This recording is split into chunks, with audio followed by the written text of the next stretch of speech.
Hey everybody, what is going on? Hexlex here. I got another deck profile for you. This time I'm coming at you with a classic. That is going to be the Chronodile. When I was first getting into the game, which is hard to believe was only a couple of months ago because I feel like I've already been playing it for like a year at this point. Yeah, it was right as Daybreak was starting to come out, and the Chronodile starter deck was pretty heavily, I don't want to say pushed, but a lot of people were saying that the Chronodile starter deck was going to be not only one of the best ways to get into the game, but also a powerful tiered deck in its own right. As the Daybreak set has now had time to pan out in the meta, even post-ban list has definitely been shifting quite a bit. Chronodile has kind of remained in the state of being a rogue deck that is like more talked about, I feel like, than played. The first tournament where it was legal, we saw a lot of people on the Chronodile strategy, but it fell off pretty quickly after that. That said, I decided to take it for a spin myself, and I had quite a bit of fun playing it. I do still think it is a very solid rogue strategy, and I don't know, there's a part of me that wouldn't be necessarily opposed to playing this in a tournament. I'm going to go ahead and show you this build here, and then of course, as always, we're going to take a look at some games afterward. Starting off with the namesake of the deck itself, we are, of course, going to be on 3 Chronodile. I say, of course, you could definitely play 2 of this, and that would also be fine, but this deck in particular, this build, really just wants to get into the Chronodile as consistently as possible, and in order to help with that, we are going to be playing 3 copies of it. We also have quite a few water Alestrals in this deck to potentially ascend the Chronodile into, or from the, you know what I mean. We got 3 Eddy. I feel like any deck that's on water should definitely be considering Eddy. Lots of decks that aren't even on water just play the 3, or at least 2 Eddy anyway, but we're very heavily on water, so we play 3. And then we also play 3 Galaxy. So Galaxy, just an excellent card in general, both in and against water decks, and also plays pretty nicely with the Chronodile. Since Chronodile is an 8/14, the Galaxy will of course swap it to a 14/8, letting you get some pretty big beats in there. That's actually not all for water. I don't know why I thought I was done there. Got just 4 more. We got 2 Dratagua. I really like the Dratagua in particular. It's a really good receiver, and you're going to see why receiving Water Spirits is particularly good in this deck. We do also spend quite a bit of spirits, particularly early, trying to establish a Chronodile, so having a way to recoup on that is pretty good. And then we got a couple of copies of Foamy as well. So Foamy can, of course, grab any one of these water Alestrals from the deck. Most of the time it's going to be Dratagua or Galaxy, but sometimes if your opponent doesn't have any attackers left, you can just grab an Eddy. It has to come out in defense mode, of course, because of Foamy's effects, but you grab Eddy, switch their dude to defense, and then on your next turn you can switch to attack and then crash over it. So the Foamy is also really nice for just sticking one of these water dudes on the board, which again we're going to ascend into the Chronodile. So those are our water Alestrals there. Now we've got a few Thunders. We of course are playing the playset of Astrabbit because it is an Alestrals deck, but we're also playing a couple copies of Boombat as well. Boombat plays particularly well with a Divine Rune that we're going to be showing off later, which is, spoiler alert, going to be Poseidon. You probably guessed that already. We've actually showed off the Boombat plus Poseidon interaction, I believe, in a previous deck profile that was 15's, the deck that cheats out Pantera, right? We're looking to use Poseidon to do the same thing with Boombat here, but of course also Poseidon will be mainly used to ascend into the Chronodile. I really like having the Boombats, though. It's a very nice secondary option. It makes the Poseidon a little less one-note. To search out the Poseidon, we're playing 3 copies of Plucky. And then I might as well just go ahead and show, since we've been talking about him, the 3 copies of Poseidon here as well. So we're on Plucky instead of Elechik in particular, because of course Plucky is solar, and the Chronodile is also solar. So the idea being that, let's say on turn 1 you open the Plucky plus Chronodile, you can turn 1 Plucky, search the Poseidon. Next turn you can Poseidon, putting 4 waters on this. Then you can Nexus one of them onto the Plucky before ascending it into the Chronodile. The Chronodile will of course have its 3 spirits, and the Poseidon will still have 3 waters under it. That's a total of 6. That's a pretty easy setup for the dial right there, right? So that's why, why we play Plucky instead of Elechik. It's also why we play 3 Poseidon as well as 3 Plucky. Like, I don't know if I'd normally play 3 of a Searcher and 3 of its target in a deck, but again, here the Poseidon is so essential to our game plan. Not just for the Chronodile, but again for the Boombat as well. So, alright, for some Invoke runes, we've got a playset, not a playset, just 2 actually, of Nectar of the Gods here. Not a full playset is actually what I was going to say, because while we are a combo-y deck, you know, if we look at our Lestral list in particular, like, yeah, we've got the 3 dial, but for the most part, we actually just play really solid water cards and just really solid 1-drops in particular. So, like, we're not so all in on comboing that I feel the need to play, like, a full playset of Nectar of the Gods, but I don't mind 2 here, especially because we're on the Drataguas. That makes it a little bit easier to recoup those spirits that we spend early for those. Playset of Ambrosia. It's an Elestrals deck. So, that's all the Invoke runes. No Resting on Your Laurels or Earthquake. You could definitely consider playing them here, but between the Chronodile as well as the Boombat, I feel like, honestly, we have a lot of ways to take care of Elestrals already, and we're also going to be on a lot of counter runes as well, which I'm going to talk about here as we're getting into those. We're playing 3 Tsunami, as well as 3 Gorgon's Gaze, 3 Poison Tipped Arrow, and 2 Shield of Achilles for a grand total of 11 counter runes, which is more than a lot of decks play, but we definitely want to be pretty defensive because, again, we have to stick a dude to be able to ascend into the Chronodile, right? So, you know, even in the case of, like, that example I showed where you go Plucky into Poseidon and then turn to Chronodile, well, that Plucky is only a 1/4. Even if it's in defense mode, it's still pretty susceptible to getting run over by 5s or by Eddie or something like that. So I like having a lot of counters, a lot of face-down back rows to be able to protect that. All right. For our spirits, it's going to be 4 Zaptor. That's for the 3 Astrabbit and the 2 Boombat. We've got 3 Luminape for the Pluckies, and then also for, you know, going into Chronodile off the water. You might be able to just get away with 2, honestly, but I play a 3rd rather, just to be safe. 1 Owloon. Might look a little bit confusing because we are not playing any lunar cards, but the thing about the Owloon that makes it so good in a deck like this is that there's a little card called Dense Fog that actually does not target. I don't think I've actually explicitly mentioned this, but the reason you want to have 6 Enchanting Spirits between Water and Solar with Chronodile is because it then gets target protection. The main cards you're going to want to watch out for that don't target are Shield of Achilles and Dense Fog from the back row. And then the main deck row, neither Eddy nor Mudlet actually target. So it's not uncommon for your opponent to try to use one of those to switch this to attack mode and then use some amount of buffs to battle over it, right? Again, those are going to be the main outs. But by using one of our spirit slots to just play an Owloon, we can set up situations where we enchant this onto the Chronodile, and then we no longer have to worry about Dense Fog.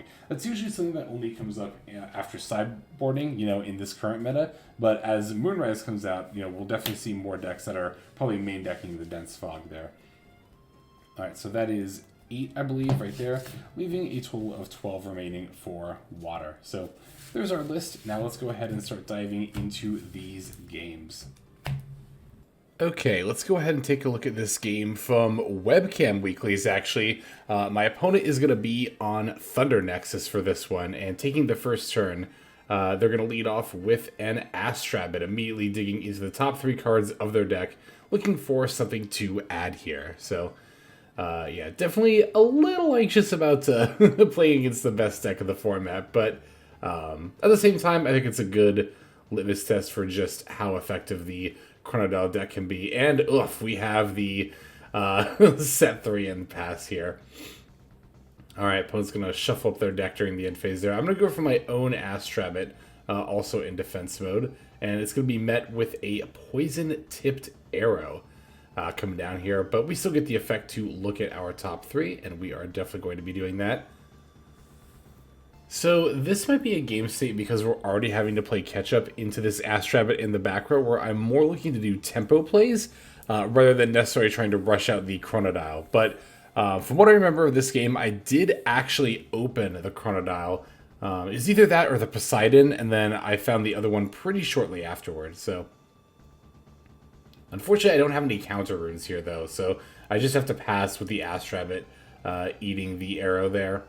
Not the best start, but, one thing that is very refreshing playing this game from Yu-Gi-Oh! Is that when you fall behind in Yu-Gi-Oh! On turn 1, like, it's really, really hard to catch back up in a lot of game states, in most game states, but in Alestrals, that is definitely less so. Like, I mean, I don't know. I guess catch back up also means different things between Yu-Gi-Oh! And Alestrals, but, like, for falling behind this early, we don't necessarily, like, lose on the spot like you might in Yu-Gi-Oh! It's like here, like, I'm taking 2, and that's fine.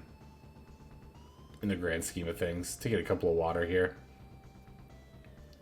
Alright, so Elachik, Astrabbit, 2 face downs, 3 cards in the opponent's hand. We know one of those is going to be the Zeus. For sure. So, going to be taking our turn here. And let's see what we can do into this board state. Gonna go for a Foamy in defense mode here. It's a nice versatile play. It also is a play that forces the opponent to be a little more proactive, which is nice because Foamy is a very reactive card, letting you summon out whichever one of your Water 1 spirits is best for the current situation. Galaxy for stats, Trotagwa for healing, and Eddie for a little position shenanigans, if applicable. Re-enchanting the Astrabbit here, always a very solid play. Given that bunny 2 spirits, letting it hit in for some more, potentially, as well as, of course, getting to add another of the top 3 cards here, so. The opponent will shuffle, don't worry, they just do it during the end phase here. Webcam weeklies, it's casual, so I don't really mind. Doesn't make a difference to me. Alright. Looks like they're digging through their spirit deck to flip up what I fear to be one of the face downs, which is going to be Gorgon's Gaze.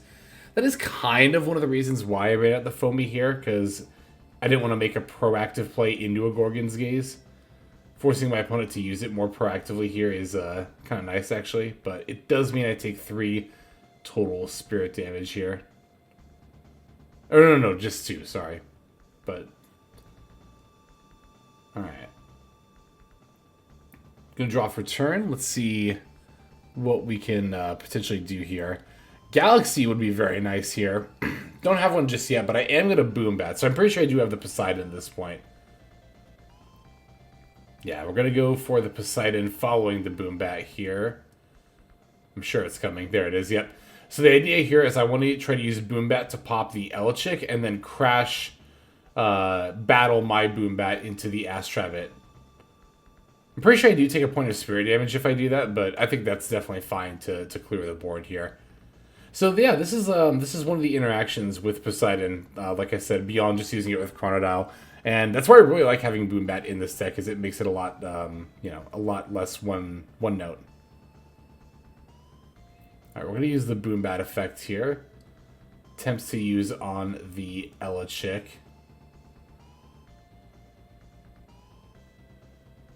And I think, let me actually see how this plays out. Yeah, so my opponent's going to let it go at first, but then after a moment of deliberation, asks if they can take it back. And again, it's Webcam Weeklies, very casual, so it's completely fine with me. Yeah, they're going to Gorgon's Gaze the Boom Bat, which, yeah, like I said, do not mind this at all. Now, if I was playing in, like, a more dedicated webcam tournament, like one of the ones that you pay to enter, with, prizing and stuff, then yeah, I would definitely be like, no, you already said it was going through, so. Oh yeah, I wasn't sure here with Boom Bat if the Gorgons did it, but disenchanting is like a cost, so it does it, because it stops the effect, it's not just suppressing it, so I do still disenchant the Thunder here.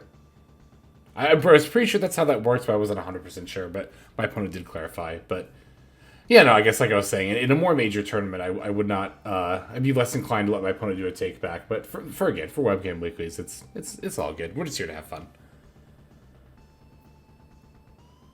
Alright, so keep in mind again that the Boom Bat is misenchanted right now. It's got water under it. But the idea is that if it survives till the next turn, I can simply re-enchant it. Yeah, I pulled the Boom Bat down a little bit just to make it a little more clear for my opponent. Not that they asked for anything, but again, just in the interest of clarity.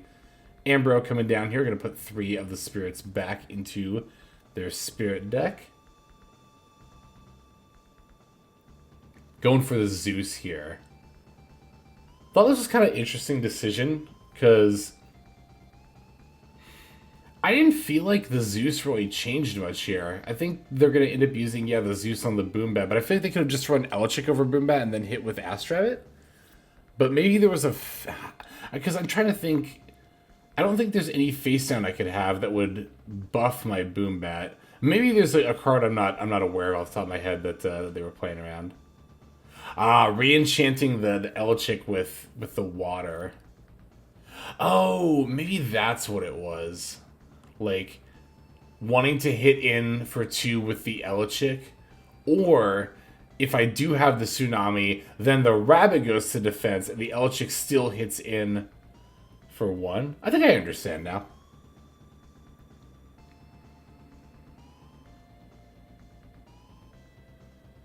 That's also why I like reviewing games. It's why it's good to review games, right? One of the best ways that you can improve your gameplay is to, even if you're not like a content creator, try recording your games sometimes if you can, and then reviewing them later. Because not only will you catch misplays that you made, but also sometimes in hindsight, your opponent's plays will become a lot more clear. So here I'm just debating on what I want to take for damage. I take 2 of the Solar, so I think I have 1 left in there still. Keeping it in there for Plucky and or ascending into the Chronodile. I think I actually do have a Plucky in hand, but I keep having like slightly better things to play. I could also be thinking of a different game there.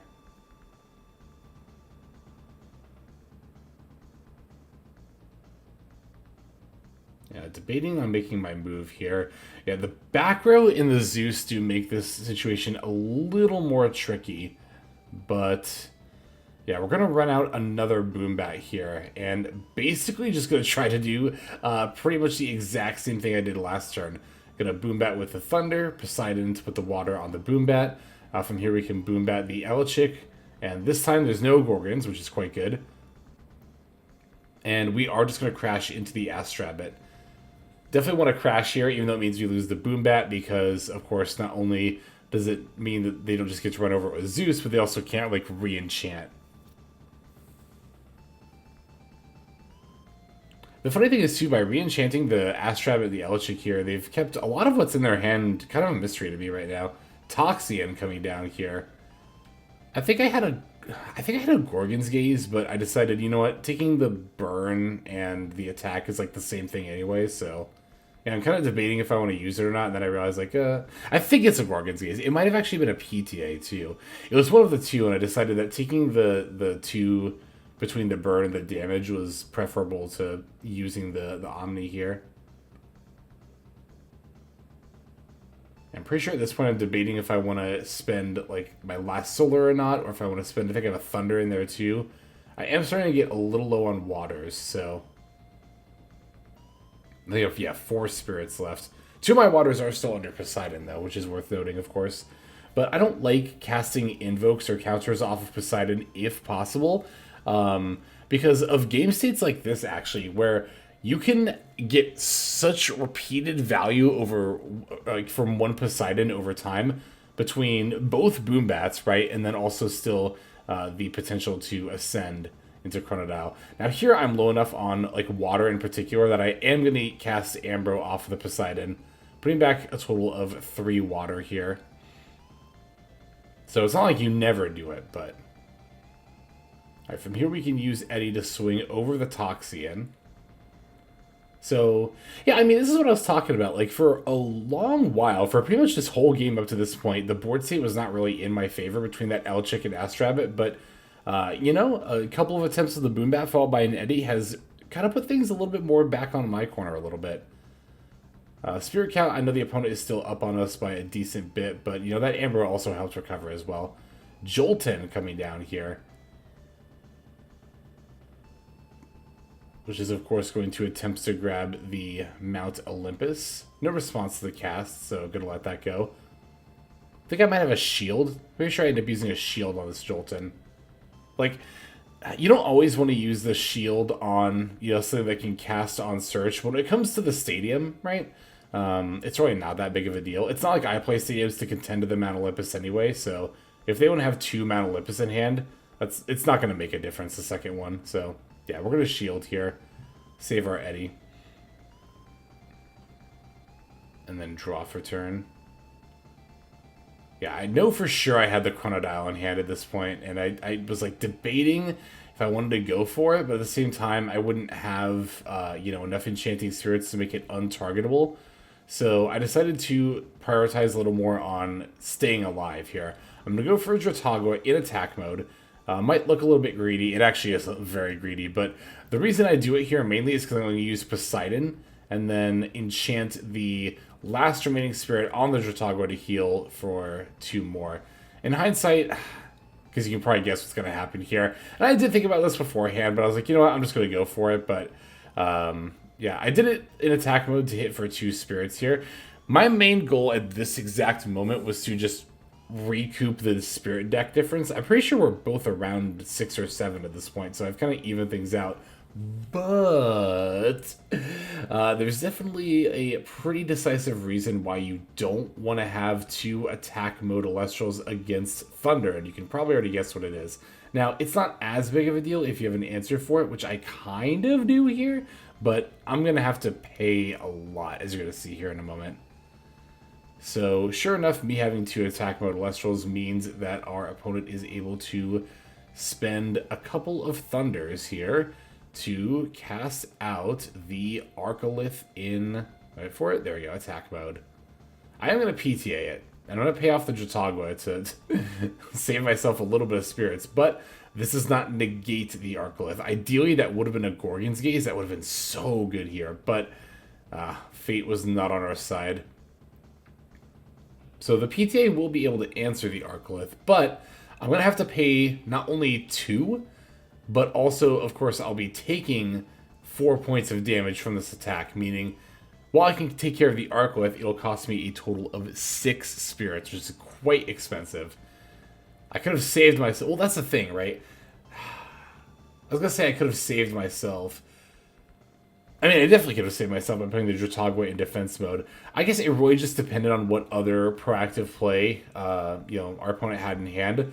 But my main thing I was thinking about, too, when I was considering playing into Arcolith or not, is that even if my opponent, even if I play around Arcolith, it's not hard for them to go, Mount Olympus and then, any one of the numerous Thunder cards that have 4 attack, and then just battle over either Eddie or Dratagua anyway. So, I guess I know, well, to be fair, I had PTA, so I can't really make that argument. Yeah, I think I did just misplay by playing into it, honestly. Alright, they're really considering if they want to play anything else here. Maybe they're debating if they want to cast something off the Arcolith, or if they'd rather just hit for a bunch of spirit damage. It's probably the decision point that's causing my opponent to think here.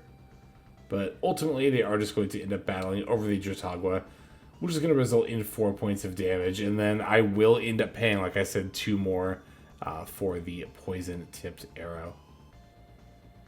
So there's 4 damage, and then checking my hand before I pay 2 more. Leaving me with 1 spirit left in deck, but I do still have this Eddie. Opponent's at 3, so things are still decently close. Just throwing away that spirit advantage for that Arcolith felt so bad. But you know what? We all make mistakes.